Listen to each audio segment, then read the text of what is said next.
Good morning. Today is June 19th, and we'll do a garden tour as we do every 2 weeks to kind of show the growth.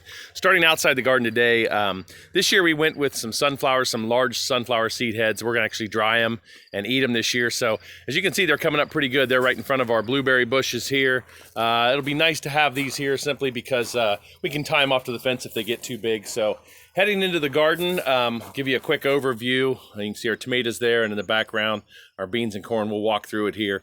I'll start with some of our seed crops. It got pretty hot here last week. Most of our spinach and arugula and even some of our lettuce started to bolt. We've had several cuttings, so we're starting succession planting now, and we'll plant a lot more as it comes up through.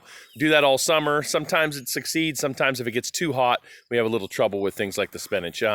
Mary thinned the carrots this week. They're doing really well. She used to have a hard time thinning carrots. She hated killing the other ones, but we found out when you go to harvest, if you don't thin, it doesn't do very well as they grow together. Our sugar snap peas this year have just been amazing. I'll kind of go through here. We are picking buckets and buckets of these every day.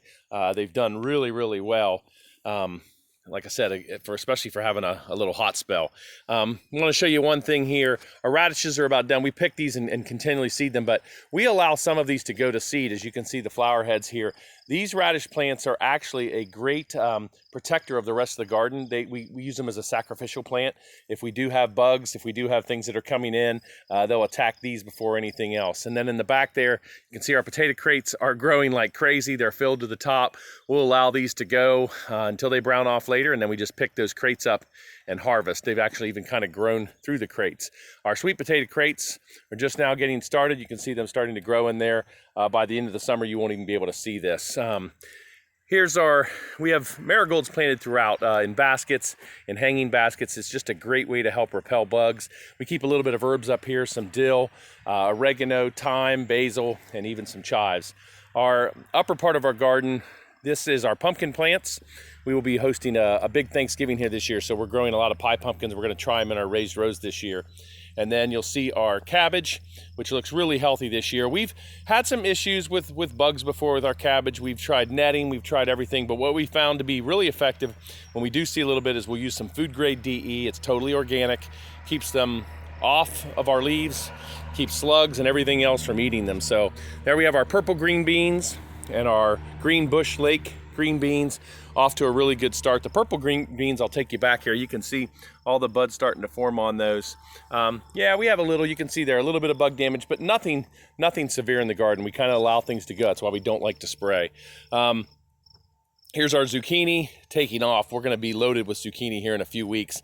Here, like I said, June 19th, it's going to start coming on. And then our cucumber row plants, followed by our popcorn, strawberry popcorn, Dakota popcorn, and also we have a yellow variety too that we like. So this is enough. These 2 rows, which are double planted, are enough to keep us in popcorn for an entire year. Then I'll take you back to our straw bale plantings.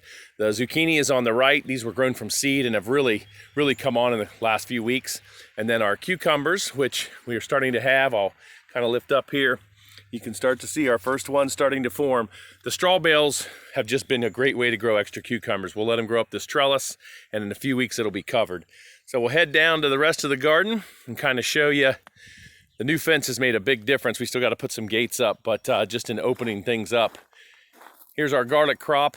We have it right outside the garden this year. It's just now starting to brown off on those tips. It's going to be a really good harvest of garlic. We harvest here usually around July 1st to July 7th, and then we'll replant come late August, early September, overwinters, and then comes back for a nice harvest. Our pepper plants here in Ohio, the pepper plants tend to take a little bit of time, and they're just now starting to grow. We usually come on really in late July and August, but as you can see as we go through the raised rows here, we already have some nice sized peppers starting to form on the vines, but they'll start shooting up here in the next few weeks a lot, and they'll fill these cages. Then our tomato crop, which has just, as it always does, right at the end of June, start to really take off. I love that dark green foliage, definitely a good sign of some good nutrients in the soil. Had a fair amount of rain.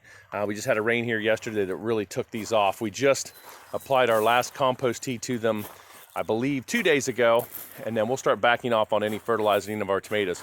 You can see also we've started to prune. We'll prune up underneath about 6 to 8 inches. right now. And as they continue to grow up, we will go ahead and prune higher and higher. For our heirloom varieties, we'll prune as much as 12 to 18 inches. And for some of our more bushier style, like the San Marzano, we'll just come up about 6 to 10 inches by the end of the year. But we've done our first prunings here. Our onions planted this spring from onion sets are doing really well. In fact, some of them are even beginning to flower. We'll have to cut those off. You want to cut those flowers off when they come to keep the production going under the ground.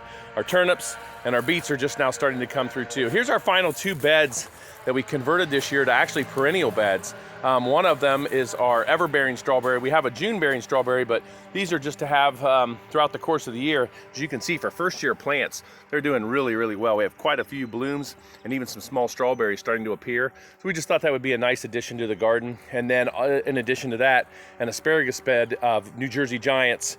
This is the first year, so we will actually just let them grow completely up, push all the power into the roots, and then we won't harvest any.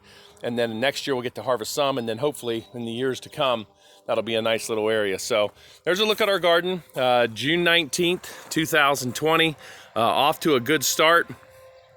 Love our raised rows, love how the weeding is not a chore anymore with these. So we'll give you an update again in about 2 weeks.